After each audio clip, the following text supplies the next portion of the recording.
Friends, அஸ்ஸலாமு அலைக்கும். Welcome back to my channel sparkle home maker. இன்றைக்கி நம்ம சேனலில் ரெசிபி கிடையாது, மூச்சு திணறலுக்கு பார்க்கக்கூடிய வீட்டிலே எப்படி நம்ம ஈஸியான முறையில் ஃபர்ஸ்ட் எய்ட் மாரி செய்யலான்றத நம்ம இப்போ வீடியோவில் 7 ஹோம் ரெமடிஸாக பார்க்கலாம்.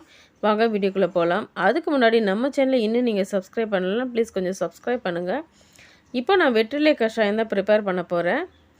இது ஒரு 450 ml அளவுக்கு தண்ணி எடுத்துக்கோங்க. நான் 4 பேருக்கு இந்த தண்ணி கஷாயம் போடுறேன். இப்போ தேவையான பொருள்: 1 ஸ்பூன் சுக்கு, 2 ஸ்பூன் தனியா இடித்து எடுத்துருக்கேன், 1 ஸ்பூன் மிளகு, 2 வெத்தலை, 1/2 ஸ்பூன் சீரகம், 1/4 ஸ்பூன் மஞ்சள் தூள், 2 கல் உப்பு, 2 சிட்டிகை, 2 கிராம்பு. இதெல்லாம் மிதமான தீயில நீங்கள் வச்சு கொதிக்க வச்சு ஃபில்ட்ரு பண்ணி எடுத்துக்கலாம். இது நுரையீரல் தங்கி இருக்கக்கூடிய தொற்றுகள், சளி எல்லாத்தையுமே நம்ம அகற்றிட்டு நம்மளுக்கு மூச்சு விடுறதுக்கு ரொம்ப ஃப்ரீயாக இருக்கும். உங்களுக்கு பாதிப்பு அதிகமாக இருக்க பட்சத்தில் நீங்கள் சீரகத்துக்கு பதிலாக கருஞ்சீரகம் எடுத்து ஆட் பண்ணிக்கோங்க. எந்த ஒரு கஷாயமும் 3 நாள் குடித்தா தான் உங்களுக்கு கொஞ்சமாவது அதோட எஃபெக்ட் தெரியும். 3 நாள் ட்ரை பண்ணுங்கள்.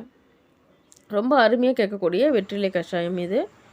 அடுத்தது நம்ம பார்க்கக்கூடிய remedy herbal steamer. Herbal steamer வேறு ஒன்றும் இல்லைங்க, கஷாயத்துக்கு போடுற மாதிரி தான் நம்ம எல்லா இன்க்ரீடியன்ஸும் ஸ்டீமரில் நம்ம போட்டு கொதிக்க வச்சு அந்த ஸ்டீமரை நம்ம ஆவி பிடிக்க போகிறோம். இது நீங்கள் ஒரு பாத்திரத்தில் கூட செய்யலாம். இந்த ஸ்டீமர் மிஷின் இருந்தால் அது கூட செய்யலாம். நீங்கள் 2 கிராம்பு, 2 வெத்தலை, ஒரு 1/4 அளவுக்கு லெமன் எடுத்துக்கோங்க. லெமன் இல்லைன்னா உங்களுக்கு லெமனோட இலைகள் கிடைச்சா அது கூட எடுத்துக்கலாம், அதுவும் நல்ல எஃபெக்ட் இருக்கும். 2 சிட்டிகை கல் உப்பு, 1/4 ஸ்பூன் மஞ்சள் தூள், ஒரு இஞ்சி ஒரு சின்ன சைஸ் அளவுக்கு நான் எடுத்துக்கிறேன். அப்புறம் வேப்பிலை, கற்பூரவள்ளி, துளசி, அந்தமாரி உங்களுக்கு எந்தெந்த மூலிகள், நொச்சி, இந்தமாரி எந்தெந்த மூலிகைகள் உங்களுக்கு கிடைக்குதோ அதையும் நீங்கள் போட்டு எடுத்துக்கலாம். இந்தமாரி நீங்கள் போட்டு ரெடி பண்ணி வச்சிட்டிங்கன்னா ஸ்டீம் பண்ணி ப்ளக் பண்ணிட்டு போட்டுட்டுன்னு ஃபேமிலியில் இருக்க ஒருத்தராக வந்து நீங்கள் ஸ்டீம் பண்ணலாம். ரொம்ப நேரம் ஸ்டீம் எடுக்க தேவையில்லைங்க. கரெக்டாக ஒரு நிமிஷத்துலேருந்து 2 நிமிஷம் நீங்கள் எடுக்கலாம். வலது மூச்சு, இடது மூச்சு, அப்புறம் வாய் திறந்து நல்ல மூச்சை இழுத்து விட்டுட்டு இது பண்ணிங்கன்னா உங்களுக்கு போதும். WHO நம்மளுக்கு சொல்லியிருக்குது, நம்ம ஸ்டீமர் எடுக்க நம்மளோட கொரோனா தொற்றை நம்ம சீக்கிரமாக விரட்டிடலான்னு சொல்லியிருக்கு. ஸோ ஈஸியாக அதை ஃபாலோ பண்ணலாம். அடுத்தது கிராம்பு ஒரு அருமையான வலி நிவாரணிங்க. இதில் அதிகப்படியான ஆக்சிஜன் அளவு நம்ம இன்க்ரீஸ் பண்ண முடியும்.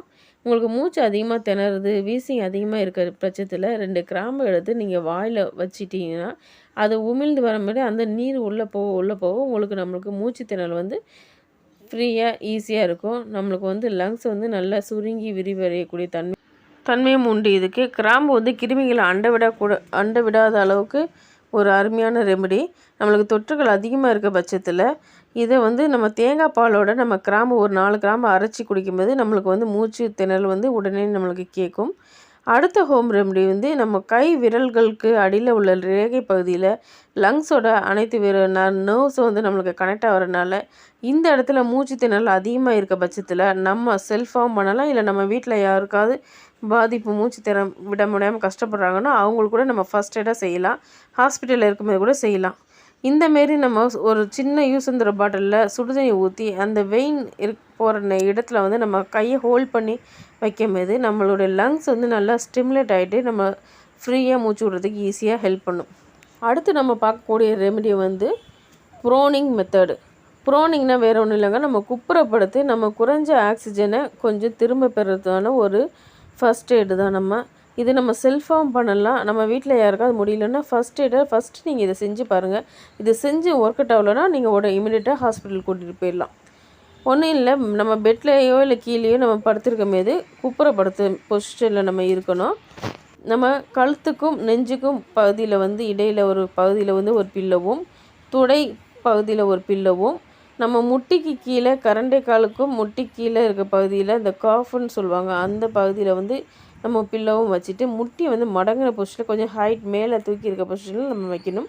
கைகளை சரிசமமாக நேராக வச்சு ஒரு பொசிஷன்லேயும் கழுத்தை வந்து சாட்சி வச்சுருக்கணும். கழுத்தை வந்து நம்ம திருப்பி சைட் பொசிஷனில் வச்சுட்டு ப்ரீத்திங் வந்து கொஞ்சம் கொஞ்சமாக நம்ம மெதுவாக எடுக்கிறதுக்கு இது பண்ணணும். இந்தமாதிரி பண்ணும்போது நம்மளோட லங்ஸில் இருக்கக்கூடிய ஆல்வேலியூ காற்றோட்ட பைகள் வந்து ஆல்வேலியூன்னு சொல்லக்கூடிய காற்றோட்ட பைகள் வந்து சுருங்கி விரிவடையக்கூடிய தன்மை, அதிகமான சுவாசத்தை இழுத்துக்கக்கூடிய தன்மை அதில் இருக்குது. அதனால் இது வந்து ஆக்சிஜன் அளவு வந்து கம்மியாக இருக்க பட்சத்தில் இந்தமாதிரி செய்யும்போது நம்மளுக்கு கொஞ்சம் ஆக்சிஜன் அளவு இன்க்ரீஸ் ஆகிறதுக்கு வாய்ப்புகள் அதிகமாக இருக்குது.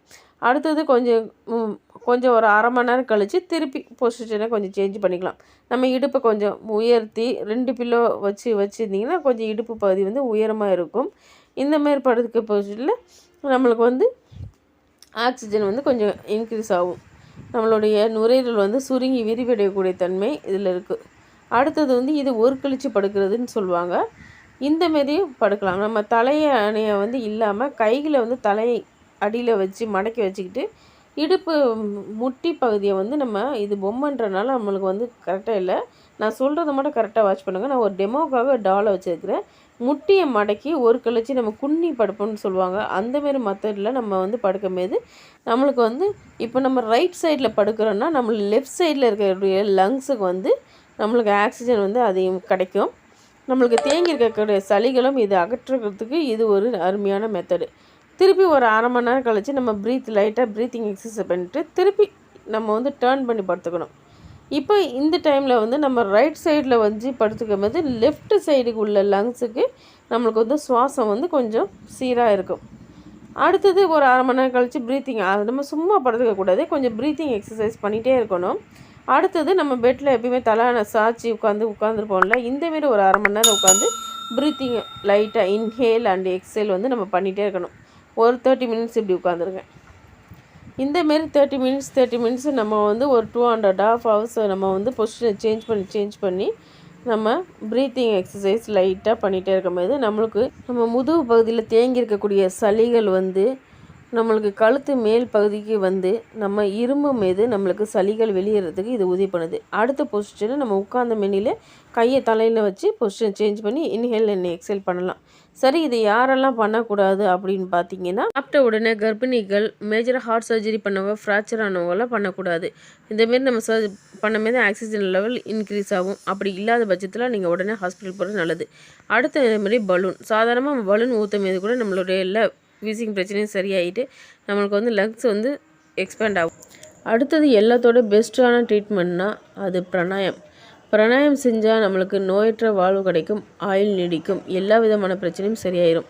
நம்ம தினந்தோறும் பிராணாயம் பண்ணிகிட்டு இருக்கும்போது நம்ம நுரையீரலில் இருக்கக்கூடிய டஸ்ட்டுகள்லாம் வெளியேறும், கிருமிகள்லாம் வெளியேறி நம்மளுக்கு வந்து சுவாசம் சீராகி நம்மளோட லங்ஸ் வந்து நல்லா ஸ்ட்ரென்தன் ஆகும். நாள்பட்ட வீசிங் இருக்கவங்க கூட நம்மளுக்கு தினந்தோறும் பிராணாயம் பண்ணிகிட்டு இருக்கும்போது நம்மளுக்கு பிராணாயம் சரியாயிடும். நான் சொல்லக்கூடிய எல்லா ரெமடிஸுமே என்னுடைய லைஃப்பில் நான் பண்ணி எனக்கு சக்ஸஸ் ஆனது தான் நான் உங்களுக்கு சொல்லிகிட்டு இருக்கேன். உங்களில் யாராவது ஒருத்தருக்காவது இந்த வீடியோ யூஸ்ஃபுல்லாக இருக்கும். ஒரு 50% அளவு நம்ம மருந்து மாத்திரை ஆன்டிபயோட்டிக்ஸ் எடுத்துகிட்டு ஒரு 50% நம்ம இந்த சின்ன ஹோம் ரெமடிஸ்லாம் பண்ணும்போது பெரிய பிரச்சனையிலேருந்து நம்ம மீண்டு நம்ம இயல்பு நிலைக்கு திரும்ப முடியும். இந்த வீடியோ உங்களுக்கு பிடிச்சிருந்தா லைக் பண்ணுங்கள், ரொம்ப பிடிச்சிருந்தா சப்ஸ்கிரைப் பண்ணுங்கள். நிறைய பேர் நம்ம சேனலை சப்ஸ்கிரைப் பண்ணாமல் பார்த்துட்ருக்கீங்க. சப்ஸ்கிரைப் பண்ணிவிட்டு பக்கத்தில் இருக்க பெல் பட்டனை ஆல் பட்டனை கிளிக் பண்ணுங்கள். அப்போ தான் நான் போடுற வீடியோ உங்களுக்கு உடனே நோட்டிஃபிகேஷனில் வரும். நம்ம சேனலில் உங்களுக்கு எந்த மாதிரியான வீடியோக்கள் பிடிக்குது, எப்படி போட்டால் உங்களுக்கு பிடிக்குன்றதை கீழே கமெண்ட் பாக்ஸில் சொல்லுங்கள். நம்ம சேனல் 1K வியூஸ்க்கு மேலே தாண்டி இருக்குது. உங்களோட எல்லா சப்போர்ட்டுக்குமே ரொம்பவே நன்றி. மீண்டும் தொடர்ந்து சப்போர்ட் பண்ணுங்கள். வாங்க சேர்ந்து பயணிக்கலாம். தேங்க்யூ.